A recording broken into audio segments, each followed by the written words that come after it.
I'll start off. I'm Phyllis Okay. Traylor, and I was invited to be part of the panel for Prime Time Notaries. I'm here in beautiful San Antonio, Texas. Well, actually, I'm in Church, but we're like a suburb of Yeah. Texas. And I'm happy to be here, happy to be part of this panel. And I'm going to turn it over to Beth. Let her introduce herself. Okay, I'm Beth Hathoot, and um, Well, Carol and that's I Carol. originally brainstormed. Is she on? Yeah, I don't see her. she's here. Go ahead, Beth. You can keep going. Carol and I originally brainstormed this idea in a conversation with her one day, just said, um, I was looking for something kind of different at this stage of my life and was wondering how to go about kind of fine tuning my notary business to fit my older age, I guess. And Carol said, well, we're just going to make a group and we're going to talk about the challenges we face as we get older. And it's always better to come together in a group because there are, just by talking, you get insights and tips from people. And so that's kind of why we're here. Okay, Valerie. Hi, I'm Valerie Dennis. I also live in Texas. I'm just up the road a bit from Phyllis in Austin, and I have been doing this for just a little over 2 years. Both Carol and Phyllis are responsible for my training. Phyllis taught me how to be a notary in Texas, and Carol taught me how to be a signing agent. I'm just turned 60 this year, so yeah, really. And I think this is a really awesome thing because a lot of people in our age group are just looking for something different. They're sick and tired of punching a time clock. And anyway, so did Carol show up? Yeah, she's here. Oh, okay. Introduce yourself, Carol, and then I'll talk about my little topic. Okay. And my voice is, we're all sick here at home, so excuse me, but I'm Carol Ray, and I'm the owner of Notary to Pro. I retired as an escrow manager and did signings after that for 14 years, created Notary to Pro 10 years ago, and which is a woohoo. I can't believe I'm still doing this. But I noticed a huge difference between the students that I got at the beginning, which were people in their 20s, 30s, 40s. And that's pretty much where it ended, was probably mid 40s. But the last 3-4 years, most of my students are in their 50s and 60s, some late 40s, some 70s. Even my oldest student is in his 80s, and he's still working, not a lot, but he's still working. So when Beth mentioned this, I thought this was just a super idea. It'd be so much fun to trade ideas and find out what challenges we're all facing. And I just turned, God, I forgot. Oh yeah, 77. So I'm probably, if not the oldest, I'm there among you. So I'm going to turn it back to Valerie because she has some information that we wanted you to talk about. Yeah, so my topic this evening is going to be on safety. And I have a little bit different take on safety. You know, I'm not going to talk about learning jujitsu or karate or anything like that, but I am going to talk about some practical things that we don't always think about when it comes to walking in somebody's home, especially when we're trying to find that home. So the first thing I want to that I think is extremely important is that somebody should always know where you are. We do that with our calendar. In my calendar, I have my appointment time, the signer's name, and the name of who hired me, and phone numbers. That way, and I share that calendar with my husband. Number one is where are you going to be? Who are you going to be with? And, you know, that way, if you don't show up, you know, you're, and they're calling, and your husband can call you or your whoever. But it's also, what if you don't come home? You know, they can call and say, hey, do you know when Valerie left? Oh yeah, she's in the closet. You know, we tied her up and put her in the closet because we thought she was cute. But so you want to make sure, first and foremost, they know where somebody knows where you're going to be, knows who you're going to be with, and knows how to get a hold of those people, and knows how to get a hold of the people that hired you. The next thing is actually just meeting people. When I go into a home or Starbucks or McDonald's or wherever, I do not take my purse. I take my notary bag, and inside my notary bag are just my notary supplies. I don't even bring my ID with me, my driver's license. I leave that all in the car. And I do that because if I have to leave for whatever reason really fast, I don't want to be having to grab up all this stuff.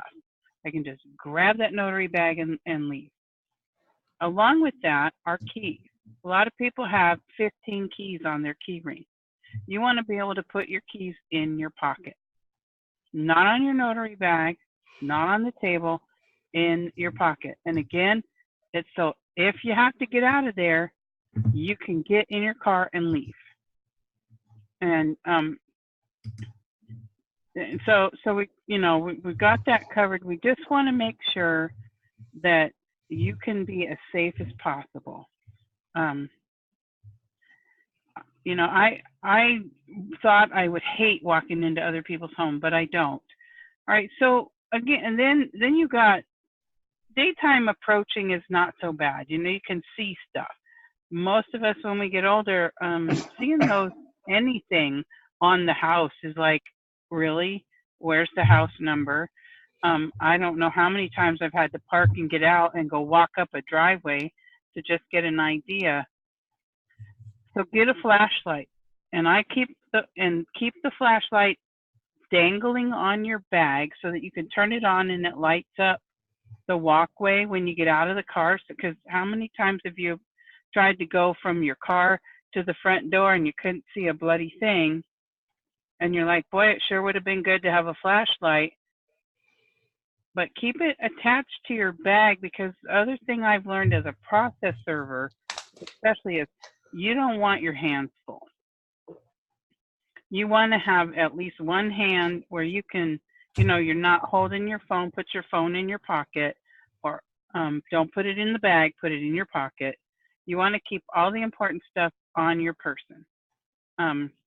And then, you know, and so that's basically all the safety practices I really have, is trying to see my way to get into a house, making sure somebody knows where I'm at, who I'm with, and learn how to use your navigation app. That's critical. I know a lot of people are still trying to figure out how they're going to get around. Learn how to use Google Maps or Apple Maps or whatever it is you have, and just make sure that you know where you're going. You can on the Google Map, you can change it to a picture so that you can see what's around the area, like what the house looks like and things like that. And oh, my light went off. It's still off. Oh, there we go. Still can't see me. But anyway, so you know, it's really brief. I can come up with a lot of other stuff, you know, like how, you know, maybe you do feel more comfortable if you know how to do a martial arts or things like that. But the main key is when you're in a home, especially, you want to be able to get out of that home with what you need to leave the premises. And I'm done. So Valerie, how big of a pocket do you have? I wear, so I specifically shopped for pants that I could put my phone in and my keys in. And the pockets aren't real big. They're just like, they're sewn on, you know, I don't know how to explain it. I mean, I don't have very exciting pants, but I specifically shopped to make sure I had pockets in my pants. And because I don't want to lose anything. So my phone typically stays in my pocket, and my keys are definitely in my pocket. Okay, so here's my keys. Can you see this? Oh, okay, well that's good. You have a loop to put them on. That works also. I don't have any loops. I give up on my, let me see if this works. Well, you know, a lot of the cars now just have the remotes where you don't actually have to take it out and put a key in the door. Yeah. If you have one of those, I've even taken a safety pin and pinned it to the waistband of my pants, just so it's always on me. If I'm wearing a pair of pants that I don't have pockets on, I still have my car key. Oh, that's a good idea. Never thought of a safety pin. Yeah, and it's hidden under my shirt, you know, so you're not walking in with the safety pin on a key hanging off of it. Well, I wouldn't care, but yeah. Yeah. I noticed that Walter Hertz uses something called Life 360. Walter, are you there? I am here. Yeah, could you tell us a little bit about that? Life 360 is a app on my iPhone that is free. And once you put it on there, you go to, like for instance, to my wife, and she has to accept me as a friend. And then either one of us can see the other person exactly where we are, either on satellite or on just a map. It's in real time, which is really nice because she can tell my speed that I'm traveling, and so forth.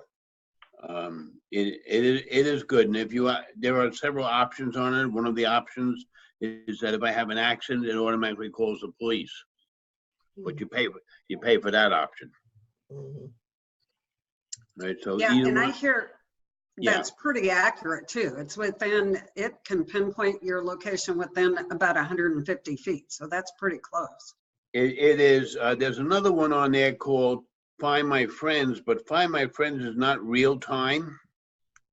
Find My Friends will give me an approximate location of where somebody is, but it will not say exactly where that person is, and it does not refresh very fast. I don't know what their refresh time is, but it seems like I got to close out of the program, wait several minutes, go back into the program to get updated location.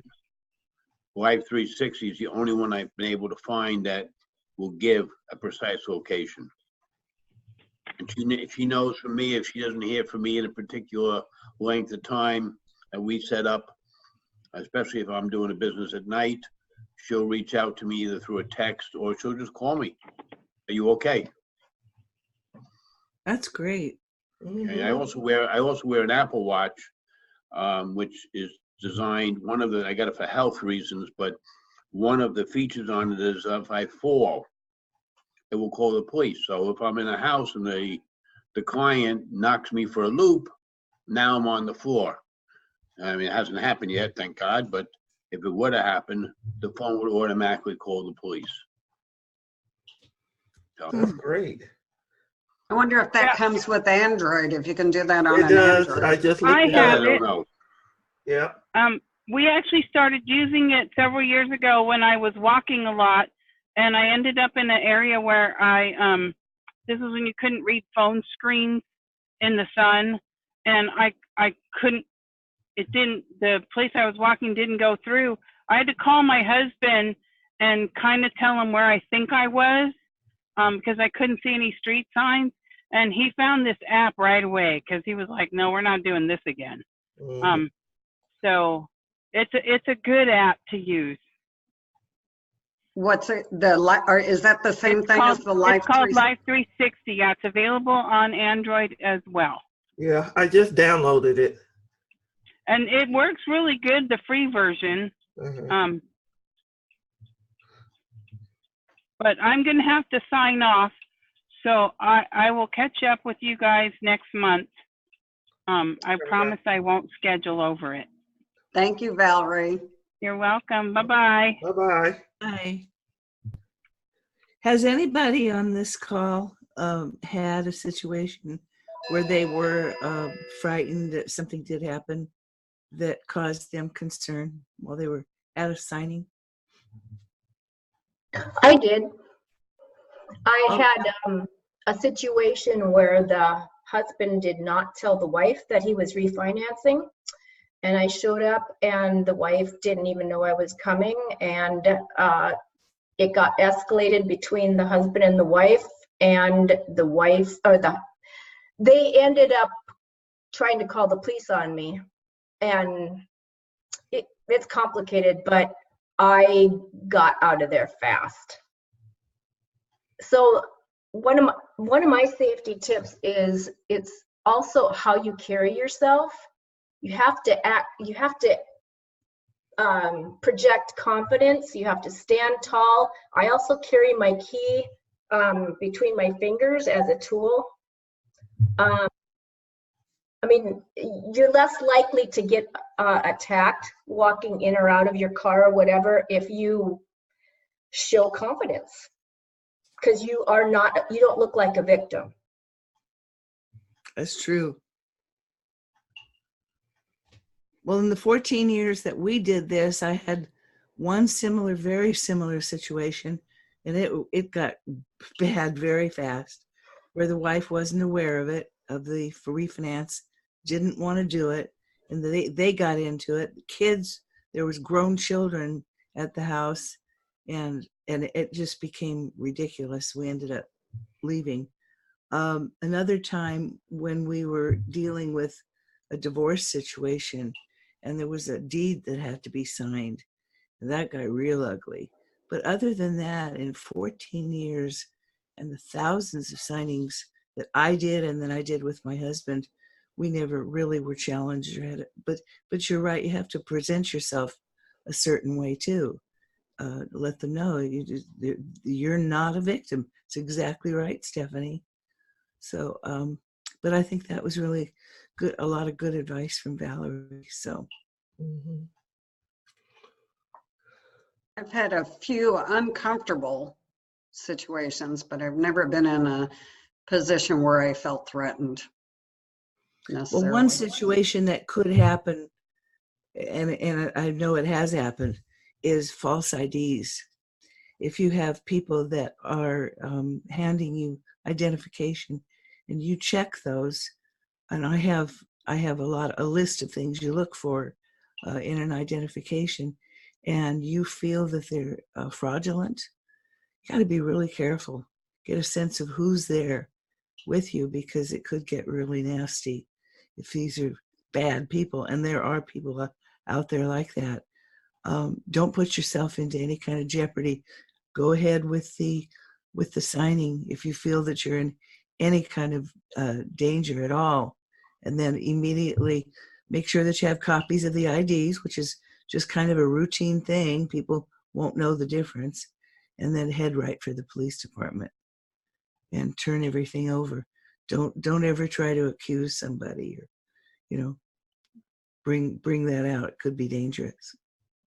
Anybody else that's run into any kind of a situation or has a question about anything that may or may have come close to them that made them concerned? Nobody?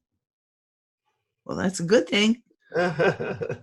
It is a good thing. I haven't had any problems so far. I think I need to knock on wood, but I think that's a blessing, because we are going into, kind of unknown territories when we do go into people's homes. So we do have to keep that, be aware of that at all times. Now, what are the various ages that we have here? And by the way, we had 178 people that had signed up for this. Barbara invited, so we may get more because of the confusion of the time. but I'm curious as to know what age are we hitting that age group? Late 40s, 50s, and 60s. There we go. 58, 65, 51, 50, 59. Yeah. I'm 61. 76. We have somebody that's 48, 54, Oh, you youngin'. 69, 63, 62, 41, 78. 43. I'd like to know why you decided to get into the notary business. What were the circumstances that brought you here? Who are you talking to? Careers, long-time careers. Go ahead, Chris. Carol, we got into this. It's actually part of our retirement plan. My husband has been a real estate appraiser for 35 years, and he wants to back off on that. And he's heading over to teach math over at the high school because that's something he's been wanting to do. But now our kids are grown, and he has the time to be able to do that. And I'm not one to just sit around and be bored. So this was just an opportunity to stay busy and stay active in the community, and make a little money in the process. Anybody else? I was a realtor for 40 years in California, and I decided I didn't want to work as crazy and much as a realtor does.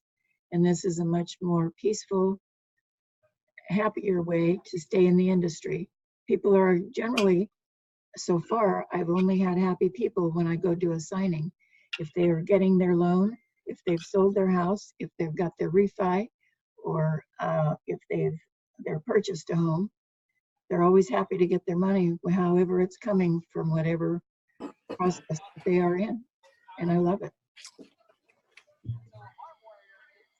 Well, one quick comment, Carol, that I wanted to make on the safety issue as well. Once you get past a certain age, I feel my mortality a little bit more than maybe I used to. So I kind of shy away from bad areas now. I know my territory pretty well.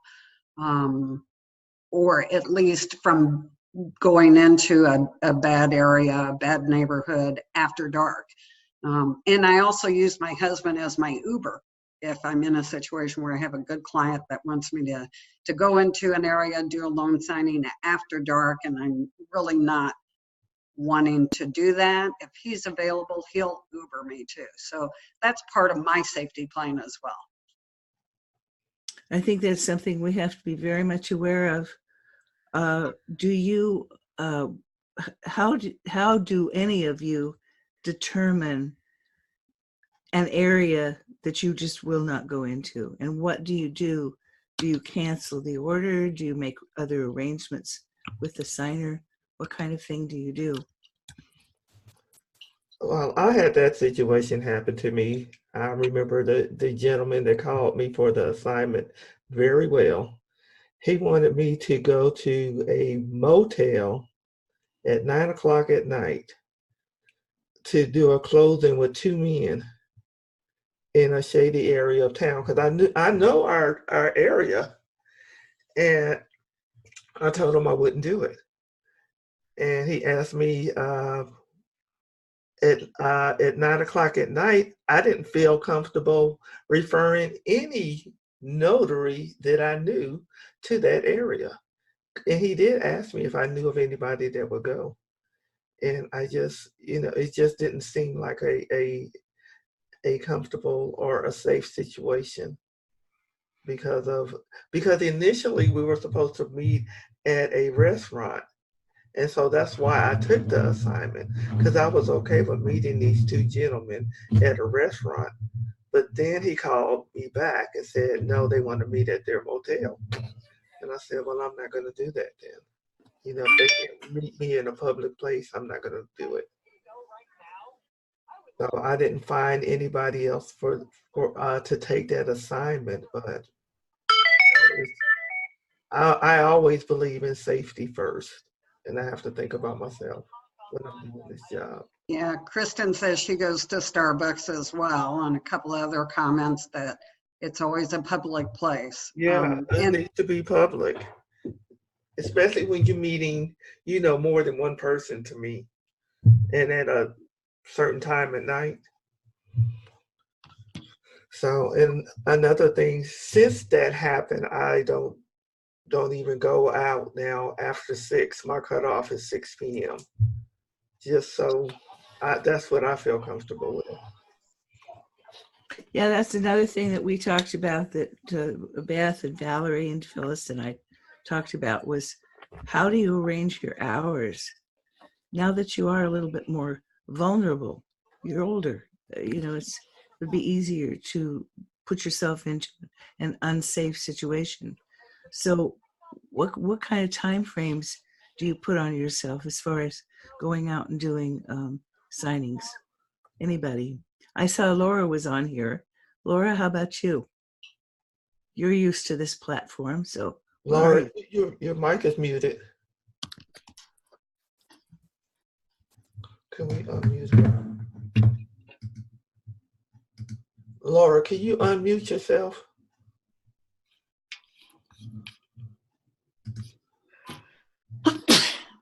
Bless you.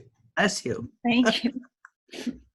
Is Laura still here? Yeah, but her mic is muted. I can't unmute it for some reason. Oh, there she is. Laura, your mic. Right. Okay, there it is. It's unmuted now. But I still can't hear her.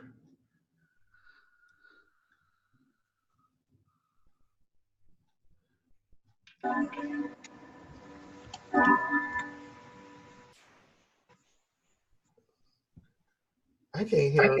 Her settings aren't right. I used to sell this stuff, Zoom. So whoever is hosting the meeting, you could probably control her settings maybe by right-clicking. Well, that would be Phyllis, and she's apparently not able to unmute her. There's nothing I can do. Would have control over. No, she's gonna have to. It's something. It's a setting at her end, I'm pretty sure. It's on her end. Have Can you hear us, Laura? We cannot hear you. Check in the bottom left-hand side, the little arrow between the mute and the video, and make sure that your microphone is on. You see down there at the very bottom where it says mute? Yeah, her microphone is on. Because it's not, there's no red line on it. She doesn't have the right source selected, I think is what it is. She might That's what I'm saying, yeah. Yeah. Your microphone, what are you using, a Realtek or Yeti? Realtek is what you'll have on your computer.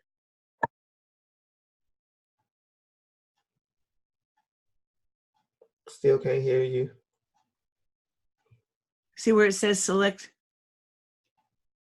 I'm wondering if she's actually present, because she's not even typing in the chat window. So she may be on, but maybe not at her equipment right at the moment.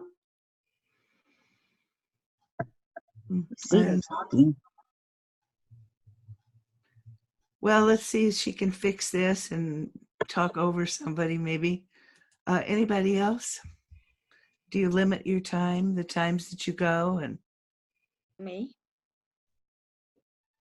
Jacqueline? Sure. I actually do not do night at all, which is anytime after 7 o'clock. I don't. However, in the past holiday, I think over Christmas, someone called me, a sign-in service called me at about 9 and wanted me to do a sign-in for that same night. And I'm saying, do you know what time it is?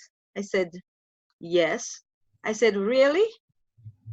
I couldn't believe someone would be actually calling me at 9 to do a sign-in tonight. And this was more than an hour away. So I just flatly refused. Yeah, my daughter just took one the other night that they called her at the last minute. It was a company that she knew, so it was okay, but she didn't get there until 10 o'clock. But she's younger too. She's younger and stronger than I am. But no, I wouldn't have done it.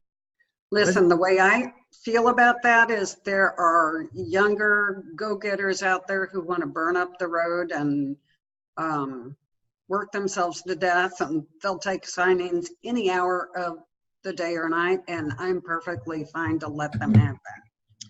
You don't necessarily have to be younger to take, I've done 10 o'clock at night and I'm 63. So it just kind of works for my schedule. I'm kind of a night owl and I'm not afraid to go out. I'm in New Jersey, very densely populated. I know the zip codes around here. So it's almost black and white. Like when I hear a certain zip code, I know the neighborhood, or I know the neighborhoods within the zip codes. So I know whether or not to go. And I'm pretty much fine with any time of day or night, depending on where it is. Yeah, and I get up so early in the morning, I can't go out at 9, 10 o'clock at night. Yeah. That's past jammy time for me. I'm the same way. I get up like at 4:30, 5 o'clock in the morning. Yeah. And so by 6:30, 7 o'clock, I'm in shutdown mode. The one time that we didn't restrict our hours at all was when we were in Arizona and at the end of the month. And back then, oh my God, end of the month could mean that you did 10 signings in a day. And we would oftentimes start off at 5 o'clock in the morning for a signing, people that had to get to work early, and we would schedule them close enough together where we knew we could make them. And those were in the days when you got your documents. You didn't have to wait for documents. But I can remember one that we did 10 in a day, and we worked from, I think it was 5:30, 6 o'clock in the morning until 11 o'clock at night. We had to finish by midnight. And we did that. So we did all day. Stop to eat or anything. But we made a ton of money. There's Miss Laura Buer. Oh, have we got you now? I had to, I There couldn't we get go. my speaker to be recognized on my PC. So I had to get out and then get on my phone. So I'm just on my iPhone right now. But in any case, I'm glad everything's rolling. Sorry I got in there a little late. But I did chat a few things. I responded to some of your questions as I saw in the chat. Mhm. But I work till late. I'm probably still one of the few. I have taken appointments as late as 9 o'clock. Although then if it's 9 o'clock at night, it needs to be in my area because I know my area. So I don't do it very often, but I will make exceptions. And she's a busy lady, I know that. Mhm. That's Anybody for else? sure. Listen, I think I'm 61 and I still think I'm invincible, but I'm starting to see a few chinks in the armor here. So I'm just trying to kind of focus what I do in a direction that's a little bit older mobile friendly, I guess. I don't know. Physical limitations. How many of you face physical limitations? Well, I can speak to that just a little bit here if you want me to. Yes, please. I had back surgery 5 years ago. Mm. So for me to take an appointment that's going to be an hour from wherever I'm starting out is an impossibility. I just can't sit in my car for an hour. Of course, if Google says it's an hour in Arizona, we're about like California now. If it's an hour on Google, then it's an hour and 15 minutes to get there. So for me to sit in my car for an hour and a half, I can't do that. So having those back issues, I also carry a roller case. I don't put anything over my shoulder, particularly if I'm going to do some general notary work and I have to go into a hospital or a senior facility of some type. And it may be quite a distance from the parking lot to get to wherever this person is. So I am not shoulder carrying my notary supplies. And I carry a few more things when I go into those situations. I'll even carry a little lap desk.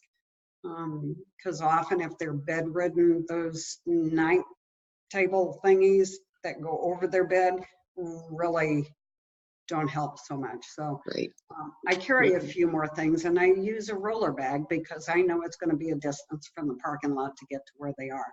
If it's a loan signing and it's from the car to the front door, not a big deal. But I'm not a fan of taking stuff out of a roller bag and putting it in a shoulder bag. So I just carry my roller bag. I kind of limit, I know my zip codes really, really well in my area. So when I see a signing come over, either over an app or I get a phone call, that's the first thing I ask them, what's the zip code? And I know pretty much how long it's going to take me to drive to get there. So when it kind of sounds like I'm being picky about the jobs I'm taking, I am being picky. That's why I'm in this business, because I don't need to have a boss looking over my shoulder saying, you got to do this, this, and this. Instead, it's my business, and I'm saying, no, I'm not going to take a 45-minute or an hour drive job because I know my physical limitations. So There's an article that I just got today, a special report in the AARP magazine that discusses ageism in the workplace.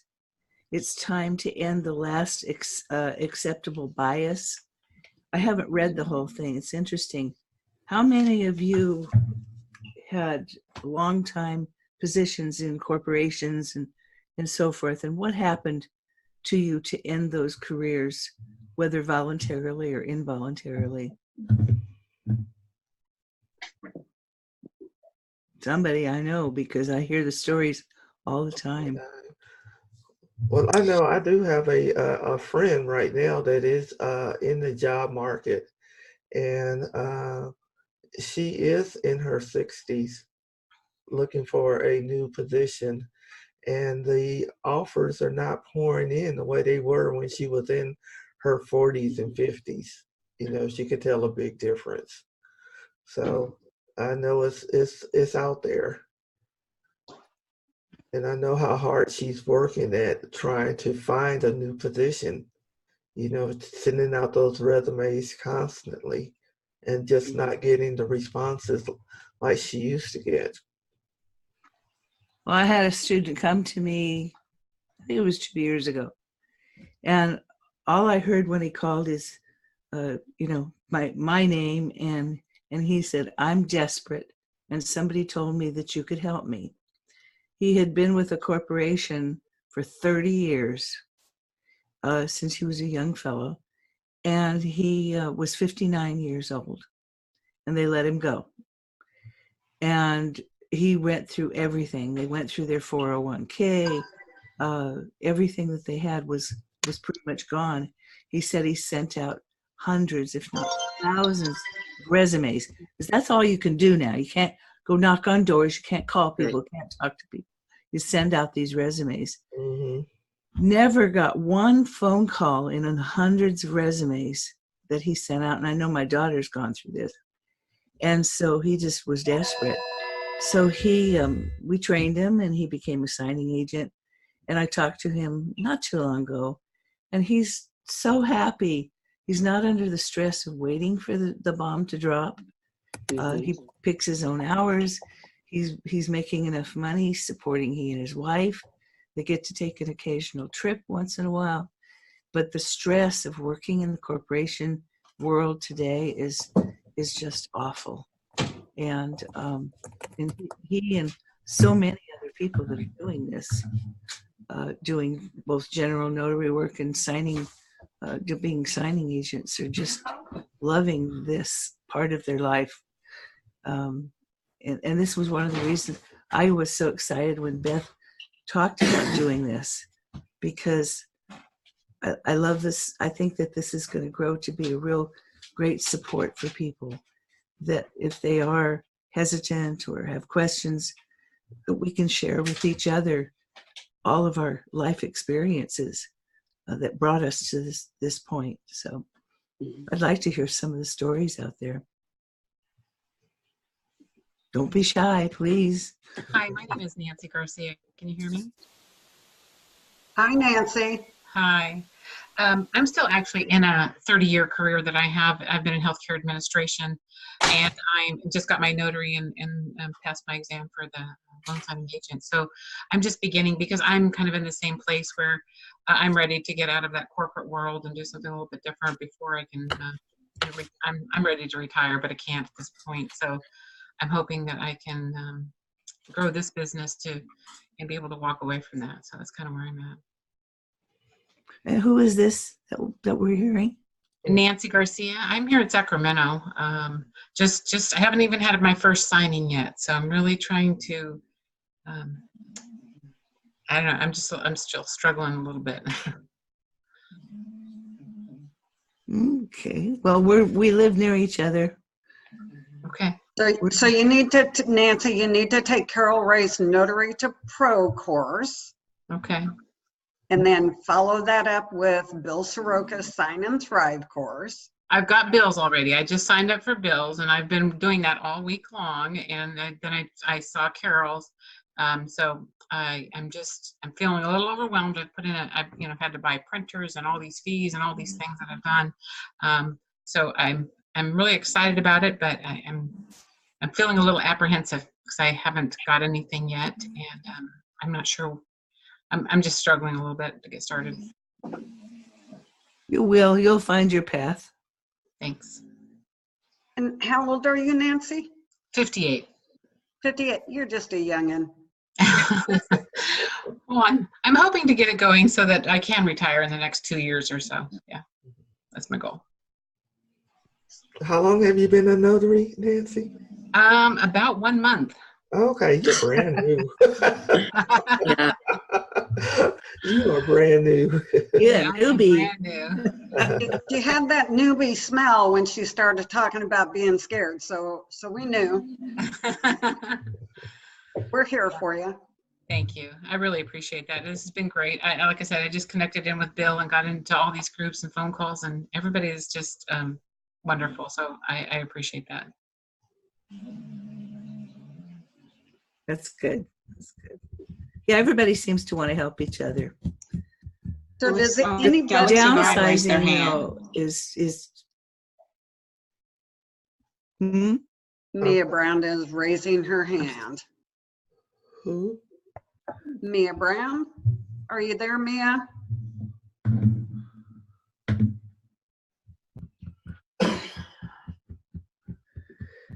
Be sure and unmute yourself if you are ready to say something on the lower left-hand corner. Or Phyllis can unmute you.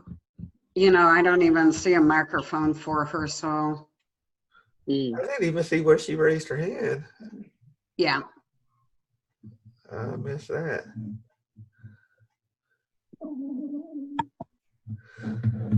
So I was going to ask if anybody else had any physical limitations that they feel limits what they can do in this job. I have a couple things. I'll probably address a lot of the topics that we've talked about. As far as physical limitations, I was sick for a couple of months at a time since I've been a notary. So one of the good things about the job is that I can kind of hedge it and nobody really needs to know. Although, you know, I do have to cut back on the amount of work that I do. I'm fine now, so I'm, you know, available 24/7, but I did find just, you know, for health reasons, I had to step back, and this has been a good career for that.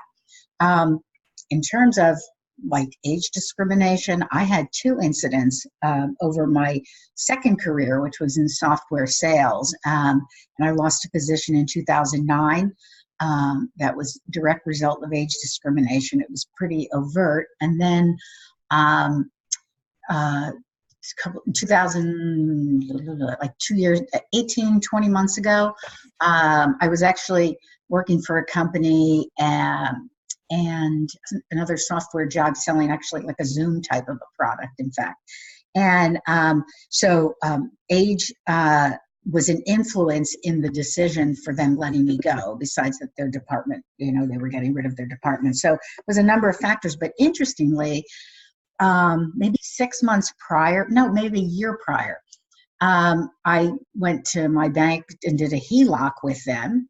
And this woman who seemed very retired to me came to my home. And I said, so after we do this signing, I said, what is this job that you have? You were asking before how people got into it. And so she told me all about it. She gave me lots of information. And so I became a notary right then and there. And I was working full time, but I did it as more or less a side hustle. But it's been like 2.5 years now. And funny thing is, I was in FedEx a few Fridays ago, and I see this woman scurrying around, and based on what she was doing, I said, that has to be a notary. And I looked again, and it was the same woman that I had picked, who I had picked her brain.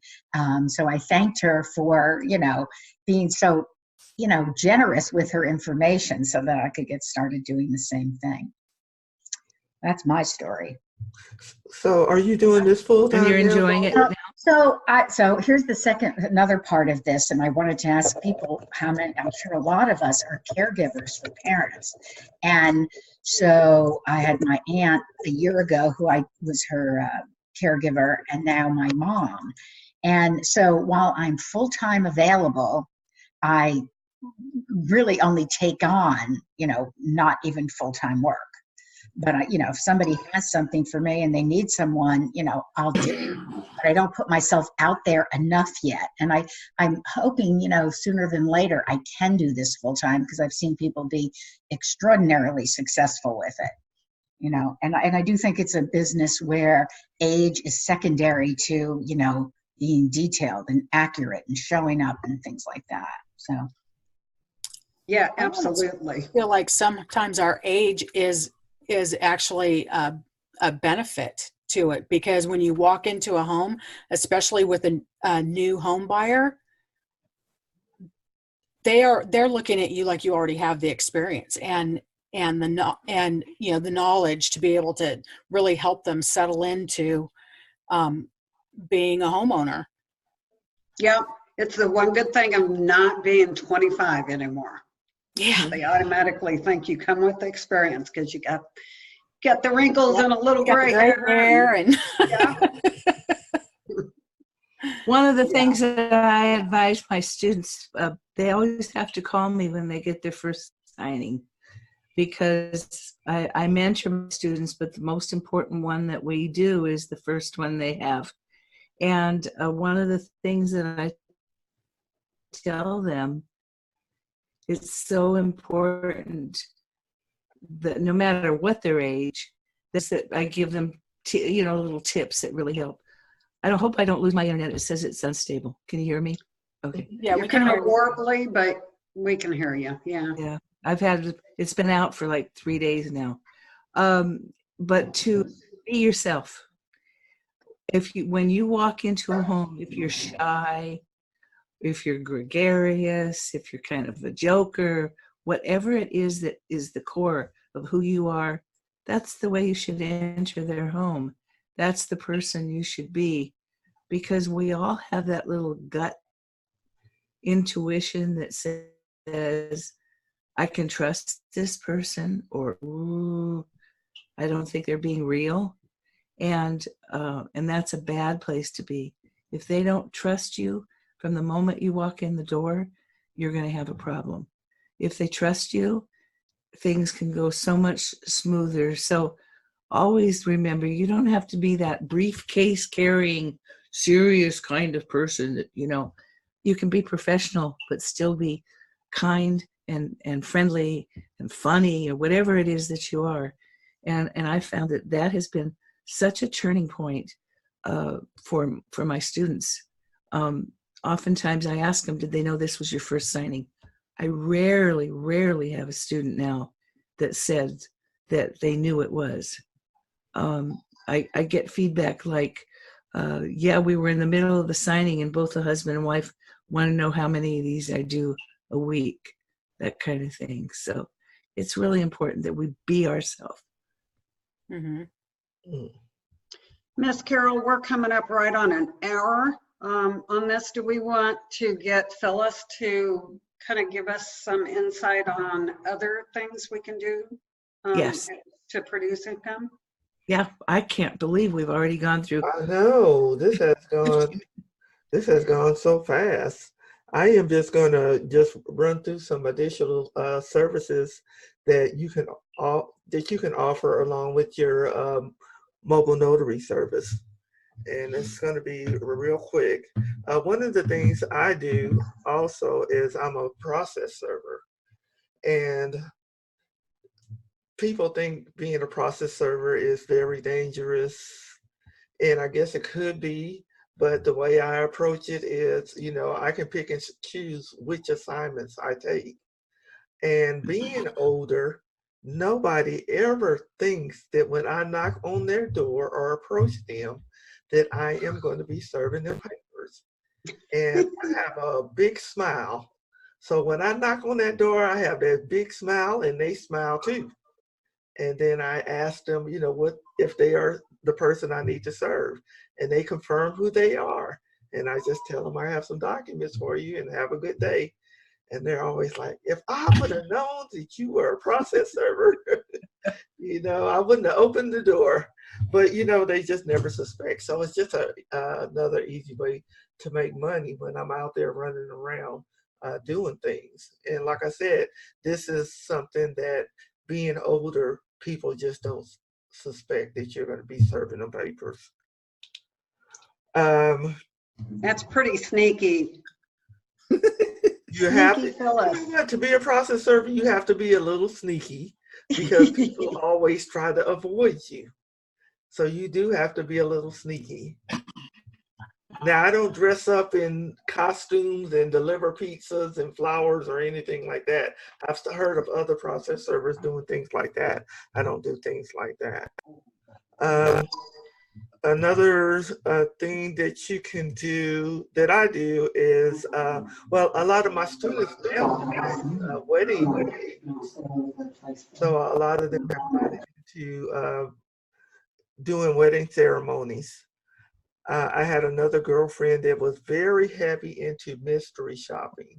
And there's actually a mystery shopping organization that you can, and I joined it, and I did one assignment, and it was to open up a bank account. And it just took so long for me to go through that assignment that I didn't do anymore. But from what I understand, this could be something that you can easily incorporate with what you're already doing. And it just doesn't take a lot out of you. We have a question from somebody on iPad. Says, does becoming a process server require any certifications? Oh, yes, in Texas it does. If you're in Texas, every state, just like being a notary, every state has their different rules and laws associated with anything that you do. So if you're in Texas, yes, you have to go through training to be certified. And you also have to get fingerprinted. It's a process, and it's a little bit expensive also to do it. But in the end, it's something that's easy to incorporate into the notary work. Okay. Another additional service that I offer is apostille service. And I keep saying I'm going to create a class for that. That's fairly easy to do. People need documents that they need to use in another country, and those documents need to be authenticated, and they need help with getting those documents authenticated. And that's a service that you can offer people, because most of the time they don't even know that the service exists until it's needed, and they have no idea what the process takes to get the document apostilled. So that can be a very lucrative add-on, but it's going to have to be something that you know how to do and that you market to let people know that this is something that you can do. I want you to hurry up and do it, because we're going to put it on the teaching graduate stuff. Hurry up and do the apostle course. I know. I'm like, oh, I need to do this. I need to do this. So that's the next course I'm going to create. But anyway, those are just a few of the things that you can offer. Some people, a lot of notaries also do tax preparation. I don't know how they do it and still do the notary work, especially when tax season comes around. Because I know when tax season comes around, they're slammed. But I do know quite a few notaries that also do taxes. Something else that I've done is test proctoring, which is easy to incorporate also. Most of the proctoring services that I work with, they already have the location set up, so all I have to do is just go there and monitor identify the people that are coming in to test and monitor the test.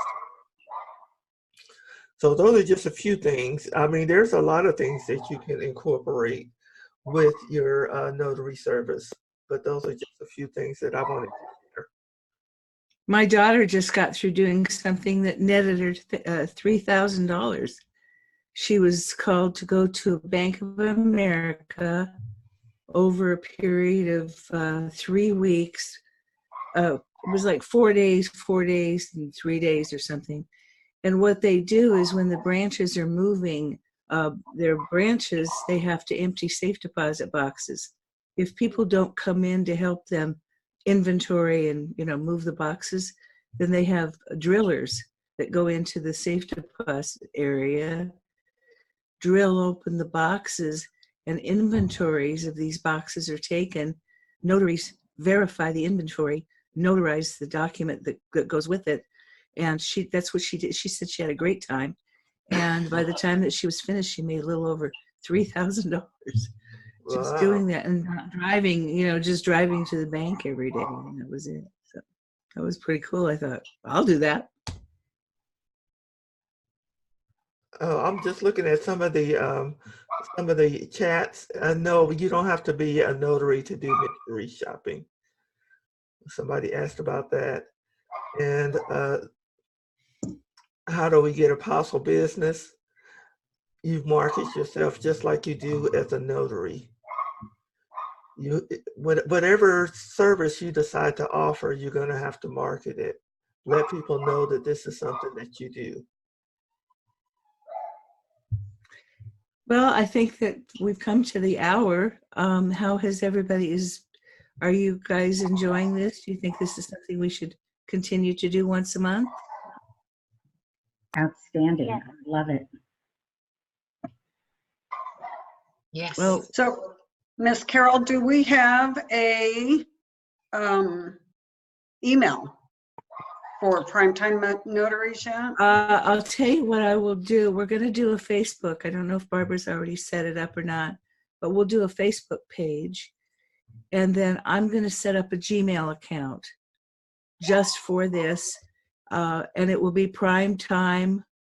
I'll let everybody know, but I think I'm just going to go for primetime@gmail.com and set that up. And this is permanent, Phyllis, right? You've got recurring meetings on this particular link so that everybody can save this link and that's go out. Or do you want me to just make sure that we send an email out a day or two ahead? Probably still send out the email. Okay. We sent out 178. There was 178 people, and that was pulled through pretty quickly. We've mentioned it. We talked about it on TNT, a couple of times, but the real announcement was just made to sign up, and we got 178 people interested. So I think it's going to be great. We'll grow. Hopefully people will kind of be more comfortable to open up and share more with us. And Miss Carol, it's going to be just once a month. Is that correct? I think so. To keep it interesting, and make sure that it doesn't burden people to feel like they have to be there every week. So, I mean, how does everybody feel about that? Unmute yourself, guys. Let's hear you. They're responding. I think once a month is good. I agree. Good to me. Once a month works.